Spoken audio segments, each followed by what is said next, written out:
October 1st through the 5th. We finished our last update with the night of September 30th. I was up in Buffalo and gave a talk at a banquet there for a pregnancy center, the Summit Outreach, Niagara Falls, actually. And the next morning, Friday, October 1st, I started out the day with a breakfast meeting with one of the local priests who's very active in pro-life work. After which he took me to a beautiful pro-life center that he is starting and gave me a tour of it, and I greeted the volunteers there.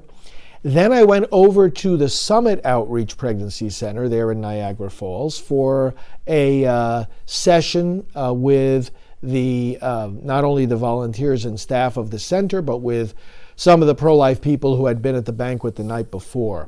They showed me their new ultrasound machine and medical unit, and we sat around and talked about the current progress of the pro-life movement. That was a great visit. I blessed the facility once again, especially the new medical equipment, and then had to head to the airport. Did work at the airport in my usual way once I checked in on my laptop and on the phone with my office, and then flew from the Buffalo airport to Washington, D.C., doing some reading on the plane, and then arriving in Washington and going to the hotel where I was staying, settled into the hotel, did a little bit of work in communication with my office as the day concluded for the staff, and then connected with two of my staff people who were also coming to D.C., and then had an evening event in front of the Supreme Court starting at 6:30 with my friend Teresa Bukovac and a bunch of people, pro-life people from around the country, who were there for the launch of a new group, the Progressive Anti-Abortion Uprising, or POW as an acronym. And these are people who identify with the left in many, many issues, except for abortion. They are strongly pro-life. And so they had this gathering at the court to announce their new initiative, and we were there to participate and support them. After that, a bunch of us pro-lifers went over to a local restaurant to get some dessert. And then the next morning began a series of events the whole weekend, praying in various locations, mostly in front of the Supreme Court. But we started off Saturday morning after I got the day underway with a breakfast with my team and some email work. We went to Planned Parenthood there in Washington, D.C., and I led a time of prayer there together with a couple of other leaders. Went back to the hotel, got some things together, then went over to the Supreme Court to take part in an afternoon prayer rally. I led off the time of prayer from 2 to 4 p.m., and various other leaders prayed, and there was a big pro-abortion march that day, so-called Women's March, as took place in other cities as well. So they were coming right by where we were, but everything remained orderly. The police were there and provided a lot of help. And we witnessed to the Kingdom of Life. After that, did some more work back at the hotel, and then went out to dinner with my two associates who were there with me in Washington, and we had some planning meetings actually over dinner that night.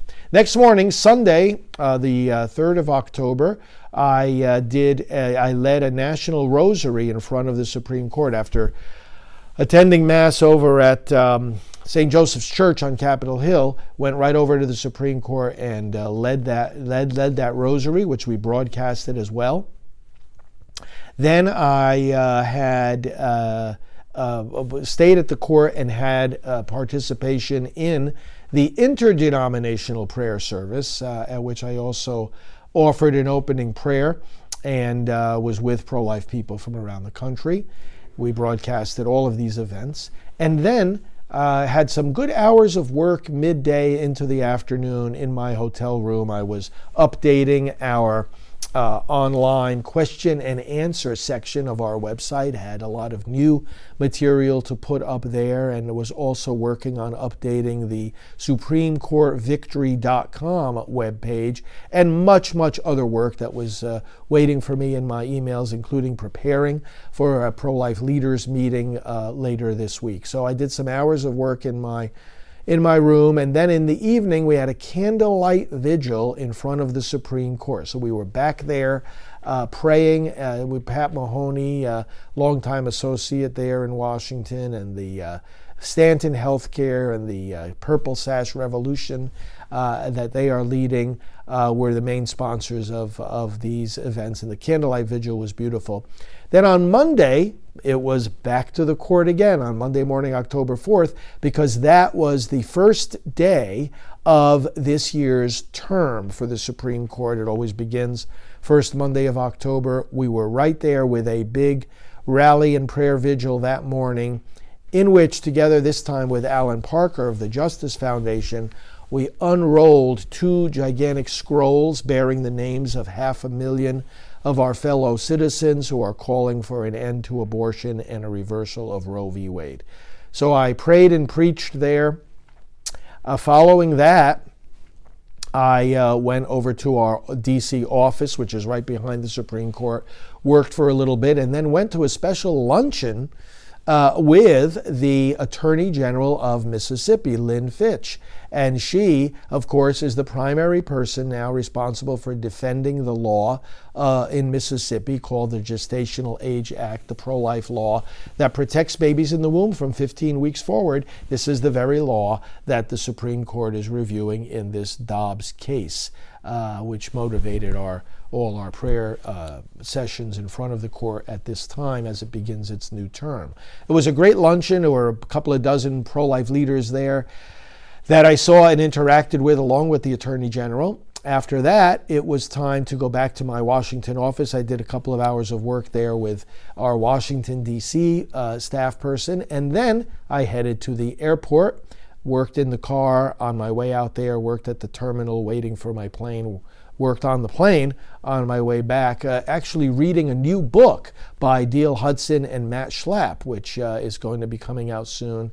And they wanted me to write an endorsement for the book. I really enjoyed reading it on the plane. Got back about 9 o'clock into Orlando, was picked up, and had some phone calls to make while I was in the car going back to my office, and arrived there about 10, and that was the conclusion of the day. Then Tuesday, finally, October the 5th, I was back at my office with my staff, and here are some of the things that happened on that day. After some morning administrative calls, I had our morning staff briefing. Then I went into the TV studio, taped a program, and then did the live broadcast of the Mass. After that, did some desk work, and then at 11:30, I was privileged to be on the podcast hosted by Dinesh D'Souza. So he interviewed me for his podcast. That was wonderful, a wonderful conversation. And then I got back to my desk after a quick lunch, did some more large pile of work, and then I interviewed Tim Gagline of Focus on the Family in our studio for one of our programs. Did some more work at my desk the rest of the afternoon and interaction with staff. Then at 5:30, I decided to go to a nearby restaurant for dinner, and on the way there and during the dinner, I spoke with our Chief Technology Officer to go over some progress, and then right after that, called our Executive Manager to go over some more updates. And then by that time, I was finished with dinner, came back to my office, did some work at my desk, and at 8:30 p.m., I was on a half-hour national Zoom call with our regional coordinators for our Silent No More awareness campaign, and Janet Moran, a co-founder of that with Georgette Fournier. We were on the call, and we updated the regional coordinators, encouraged them, listened to their updates, and that was the conclusion of my day on Tuesday, the 5th of October. And those were the first 5 days of this new month. Thanks for listening to these updates. I hope you're encouraged by the work that we are doing for the unborn and for you, to equip you to be more effective in the pro-life movement. Father Frank Pavone here of Priests for Life.